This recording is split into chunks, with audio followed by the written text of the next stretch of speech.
अब ये पागलपन ही तो है। अरे कम से कम योगी से कुछ सीख। वो एक बार मुख्यमंत्री हो गया, उसने राम मंदिर बनवा दिया कि आए होंगे, लेकिन आए होंगे तो बहुत जलील किया होगा अखिलेश यादव को।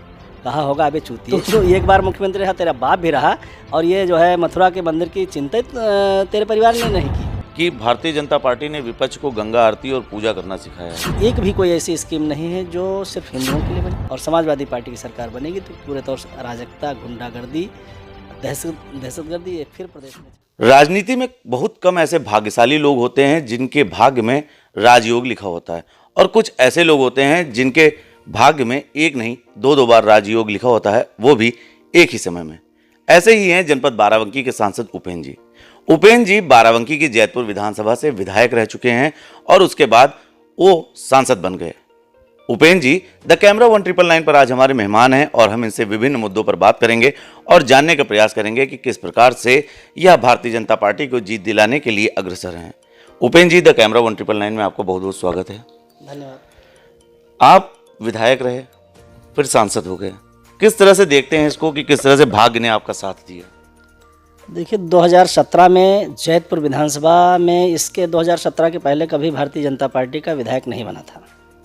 मैं 2017 में जब चुनाव लड़ा तो भारतीय जनता पार्टी का पहला विधायक बनने का गौरव मुझे प्राप्त हुआ, और मैंने पूरे मन से, पूरे मनोयोग के साथ जनता की सेवा की, जनता का काम किया। रात दिन 24 घंटे जब भी किसी को कोई आवश्यकता पड़ी तो मैं उसके काम आया।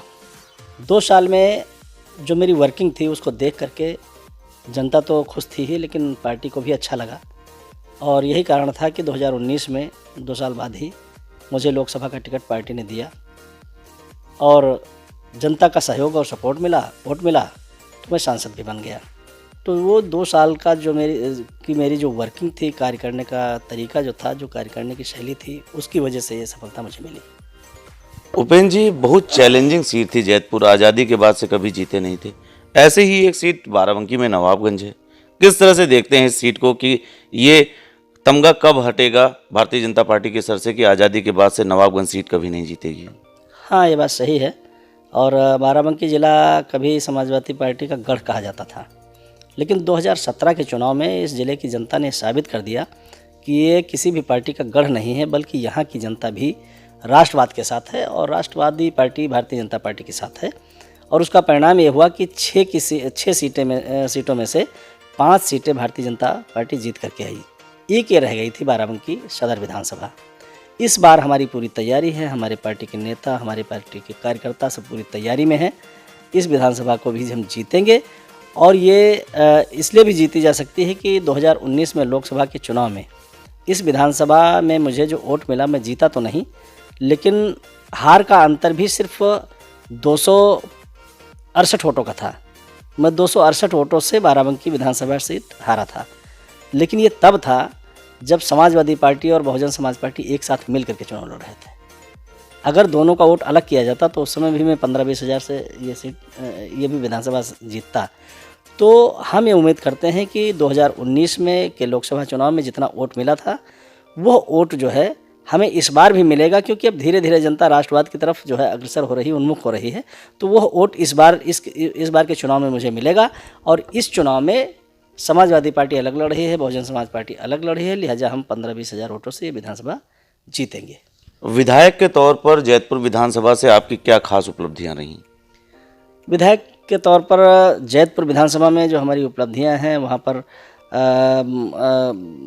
करीब 36 सड़कों का हमने नवनिर्माण करवाया, और एक जो बड़ी समस्या थी वहाँ पर रारी नदी एक है, छोटी नदी है, उसमें बरसात के समय में पानी जो भर जाता था और करीब हज़ारों एकड़ ज़मीन बर्बाद होती थी, धान बर्बाद हो जाता था, और गेहूं की बुआई भी समय पर नहीं हो पाती थी। तो लोगों ने कहा, वहाँ मैं देखने गया बरसात के समय में, लोगों ने कहा कि विधायक जी एक ये काम खाली करा दीजिएगा कि इसकी सफाई करवा दीजिएगा, और इस रारी नदी की सफाई 25 साल पहले कभी हुई थी, उसके बाद में कभी नहीं हुई, लिहाजा हमारी ज़मीनें सब बर्बाद हो रही हैं। मैंने कहा मैं निश्चित रूप से कराऊंगा, और मैंने इसमें मुख्यमंत्री से मिल करके अलग से बजट इसके लिए अलॉट करवाया, और उसकी सफाई हुई। उसका परिणाम यह है कि तब से आज तक 3 साल हो गए हैं, लोगों की फसलें ठीक ठाक हो रही हैं, पानी जल भराव होता नहीं है, जितना पानी बरसात का आता है निकल जाता है, लोगों की खेती ठीक से हो रही है। तो लोग इस बात से प्रभावित हैं। और इस बार मैंने थोड़ा सा बजट और उसमें मंजूर कराया है कि एक बार शुरू से लेकर के हेड से टेल तक उसकी एक बार फिर से बहुत दुरुस्त सफाई करा दी जाए ताकि 10 साल तक चले। तो ये उपलब्धियां वहाँ की रही हैं, चाहे सड़कों का निर्माण हो, चाहे ये, और मैंने इंटर कॉलेजेस की स्थापना के लिए भी मैंने वादा किया था जनता से, तो उस क्षेत्र में भी काम हो रहा है। एक ITI जो बनी पड़ी थी समाजवादी पार्टी के समय की, संचालन नहीं हो पा रहा था जैतपुर में, उसका भी जो है बरैया चौराहे के पास उसका भी संचालन मैंने करवाया। अभी जैतपुर के पास अब्दुल्लापुर गांव के पास में एक जो है राजकीय बालिका इंटर कॉलेज खोले जाने का प्रस्ताव हमने भिजवाया है, वो शासन में है, मंजूरी भी मिल गई है और वो आचार संहिता खत्म होने के बाद उसका भी निर्माण शुरू होगा। तो इस तरीके से जैतपुर विधानसभा में चाहे वो मसौली में कल्याणी नदी पर पुल हो, चाहे सद्दीपुर में जो है वो उस पर नदी पर पुल हो, ये सब तमाम पुल, डिघावा के पास जो है रारी नदी पर पुल, तो इस तरीके से करीब 4-5 पुलों का निर्माण जो है जैतपुर विधानसभा के अंदर मैंने 2 साल के अंदर करवाया। इन सब चीज़ों की जो उपलब्धियां रही उसका फ़ायदा मुझे लोकसभा के चुनाव में मिला। जैतपुर विधानसभा का जो एक मिथक रहा कि वहाँ से भारतीय जनता पार्टी आज़ादी के बाद कभी नहीं जीती थी, आपने काफ़ी उपलब्धियां गिनाई। क्या ऐसे कारण रहे, कहाँ से भारतीय जनता पार्टी की चूक हुई कि वह विधानसभा में जो उपचुनाव हुए आपके सांसद बनने के बाद से, वहाँ से किस प्रकार से भारतीय जनता पार्टी को हार का सामना करना पड़ा? उपचुनाव में उसमें समाजवादी पार्टी के एक वरिष्ठ नेता, दिग्गज नेता बेनी प्रसाद वर्मा जी, जो बाबूजी के नाम से जाने जाते हैं, तो उन्होंने उपचुनाव में भरपूर कोशिश की कि समाजवादी पार्टी जीते, और लोगों ने भी जो है, मुझे लगता है कि उन लोगों ने, वहाँ की जनता ने भी सोचा कि 2017 में हम बाबूजी की बात नहीं माने हैं, 2019 में नहीं माने हैं, हमने भाजपा को जिताया है, अब ये उपचुनाव में एक बार बाबूजी की बात मान लें, इनकी भी बात रह जाएगी, और एक सीट अगर भाजपा हार भी जाती है तो इससे सरकार पर कोई फ़र्क नहीं पड़ने वाला है। भारतीय जनता पार्टी की सरकार बनी चुकी है, पूरे बहुमत के साथ बनी है, बहुत बड़े बहुमत के साथ बनी है, तो सरकार पे कोई फ़र्क नहीं आने वाला है।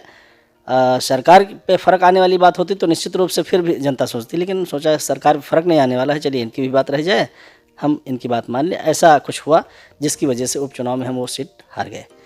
लेकिन अब ये फिर आम चुनाव है, इसमें फिर लोगों की समझ में आ रहा है कि एक सीट अगर घटी और कहीं सरकार बीजेपी की नहीं बनी और समाजवादी पार्टी की सरकार बनेगी तो पूरे तौर से अराजकता, गुंडागर्दी, दहशतगर्दी ये फिर प्रदेश में छा जाएगा। इसलिए एक एक सीट जीतनी जरूरी है, ये लोगों की समझ में आया है, इसलिए इस बार वो सीट भी जो है वहाँ की जनता जिताने का काम करेगी।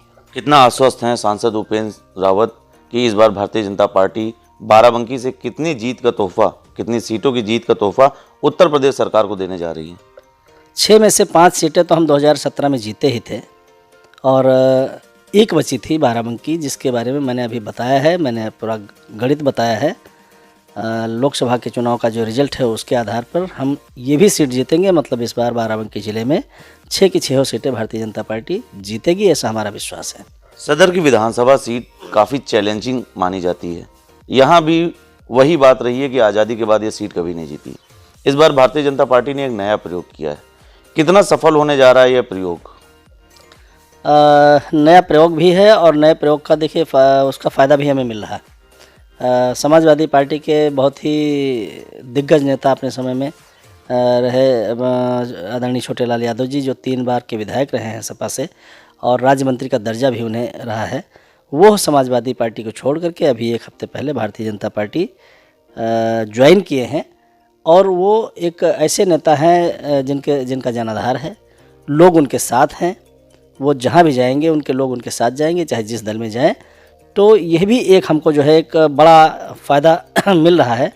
और देवा ब्लॉक में हमने जो प्रमुख इस बार हम लोगों ने टिकट दिया, धर्मेंद्र यादव जी जमुआसी के रहने वाले हैं, तो वो प्रमुख भी पूरी तौर से लगे हुए हैं। तो ये हमारी जो 2 नेता हैं, इनका भी फ़ायदा भारतीय जनता पार्टी को मिल रहा है, इसलिए हम ये सीट जीतेंगे।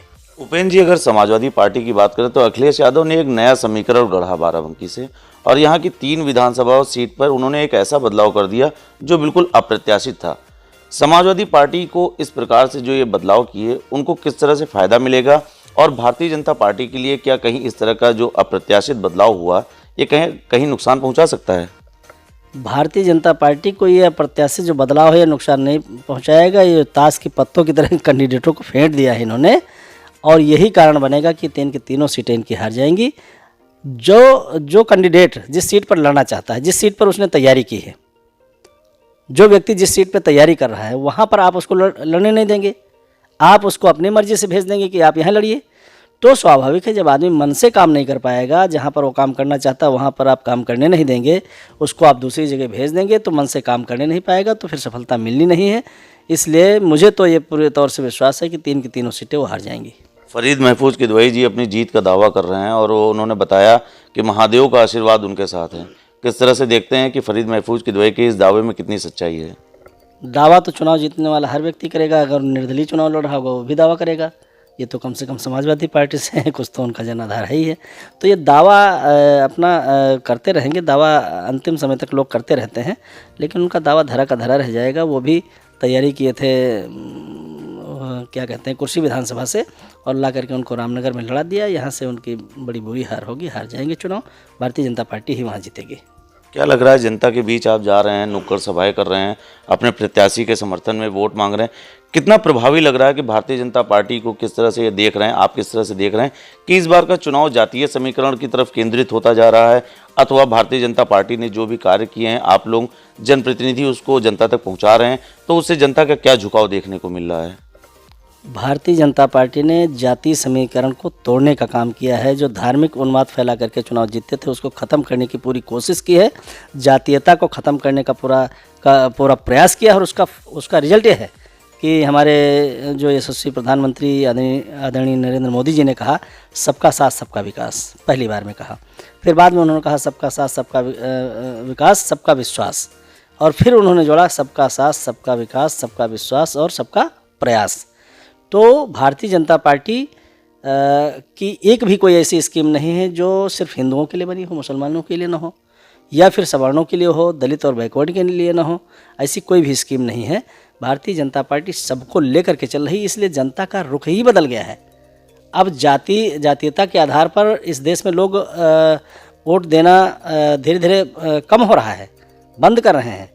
अब राष्ट्रवाद पर, देश के विकास पर, देश को गौरवशाली देश बने, इस आधार पे लोग जो है वोट करते हैं। तो ये जो जातीय समीकरण बनाने की बात कर रहे हैं अखिलेश यादव जी, इनका जातीय समीकरण भी बिगड़ रहा है। जनता यहाँ की राष्ट्रवाद की तरफ जाएगी, भारतीय जनता पार्टी को जिताएगी और इस देश को गौरव दिलाएगी। एक सांसद के तौर पर आप बाराबंकी से लेकर दिल्ली तक का सफ़र करते हैं, क्या लगता है कि भारतीय जनता पार्टी की लड़ाई उत्तर प्रदेश में और बाराबंकी में किस राजनीतिक पार्टी से सीधे तौर पर है? क्योंकि तमाम राजनीतिक पार्टियां मैदान में हैं और हर कोई अपनी जीत का दावा कर रहा है। ऐसे में भारतीय जनता पार्टी के एक नेता होने के तौर पर आप किससे देख रहे हैं कि भारतीय जनता पार्टी की सीधी लड़ाई किससे होने जा रही है? देखिए, भारतीय जनता पार्टी की बिल्कुल सीधी तो लड़ाई है नहीं, क्योंकि भारतीय जनता पार्टी भारी बहुमत के साथ सरकार बनाने वाली है। लेकिन हाँ, ये लड़ाई अगर कही जाए तो लड़ाई समाजवादी पार्टी से है कहीं पर, और कहीं पर जो है दूसरे जो उनके छोटे दल हैं 2-4 सीटों पर, उनसे लड़ाई है। तो पूरे प्रदेश में तो समाजवादी पार्टी भी बीजेपी से नहीं लड़ रही है। लेकिन हाँ, यह है कि एक ज़्यादा बड़े क्षेत्र में समाजवादी पार्टी बीजेपी से लड़ रही है। 2 चरण के मतदान हुए। अखिलेश यादव जी ने कहा कि हमारी 100 सीट का आंकड़ा पार हो गया है, हम शतक पूरा कर चुके हैं। क्या इस दावे की सच्चाई है अखिलेश यादव के? नेता जो भी होता है तो अंतिम समय तक अपनी जीत ही बताता रहता है। तो अखिलेश यादव जी मुख्यमंत्री हैं, इतने समझदार तो हैं ही हैं कि अगर वो अभी से हार मान बैठेंगे तो आगे वाले जो चरण हैं उनमें तो उनकी मिट्टी पलित हो जाएगी।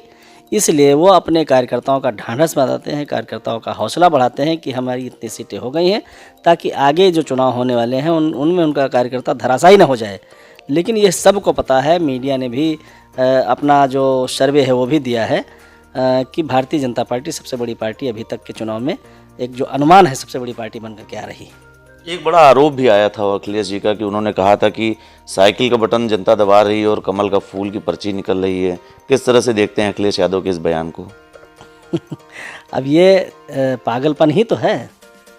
अगर साइकिल का बटन दबाने से कमल के फूल पर वोट लगता तो फिर बंगाल में हम क्यों हार जाते? वहाँ पर बटन चाहे जिसका कोई दबाता हो, कमल के फूल पर ही वोट आना चाहिए था ना, नहीं आता। हम बंगाल में क्यों हार गए? बंगाल में हमारा जनाधार कम है और दूसरी पार्टी का जनाधार ज़्यादा है। ये अभी तक तो ये है, इसलिए हम वहाँ पर हारे। तो अगर हम इस तरीके का कोई काम करते कि वोट चाहे कोई जहाँ डाले, वोट हमारे कमल पे ही आएगा, तो फिर इस देश के अंदर सारे प्रदेशों में हमारी सरकार होती।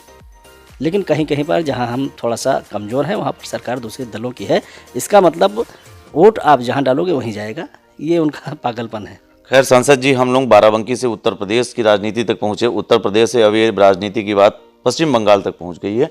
तो थोड़ा सा इसकी वापसी करते हुए हम कहना चाहते हैं कि पश्चिम बंगाल की मुख्यमंत्री ममता बनर्जी अखिलेश यादव के पक्ष में प्रचार करने लखनऊ आई थी। यहाँ उन्होंने कहा कि इस बार यूपी में भी खेला होबे।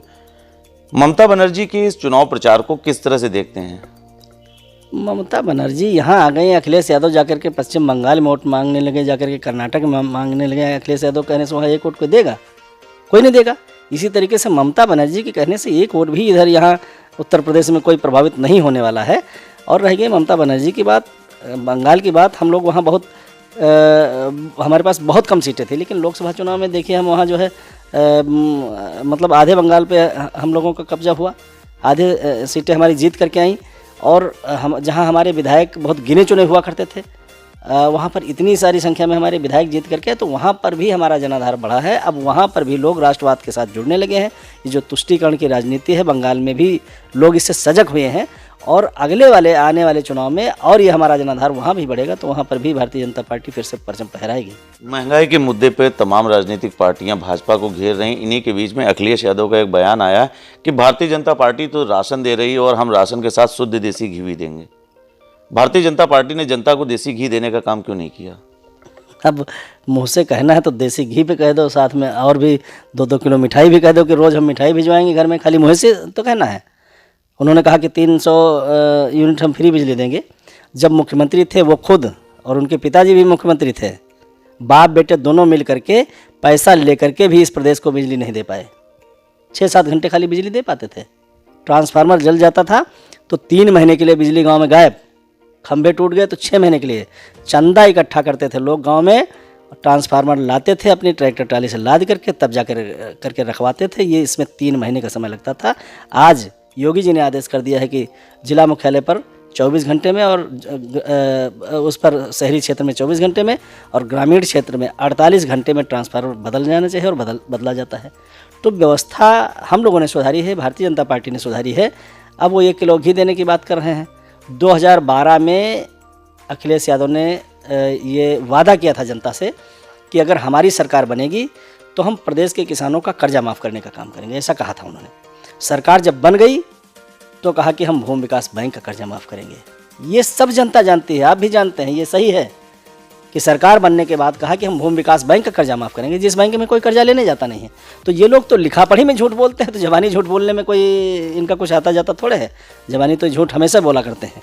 ये कुछ नहीं दे पाएंगे, न तो बिजली दे पाएंगे, पैसा लेकर के बिजली दे नहीं पाए, फ्री बिजली देने की बात कर रहे हो, 1-1 किलो घी देने की बात कर रहे हो। हम कहते हैं ठीक है, चलिए घी आप देने का वादा कर रहे हो। राशन की बात कर रहे हो कि भारतीय जनता पार्टी ने राशन दिया, हम राशन के साथ साथ घी भी देंगे।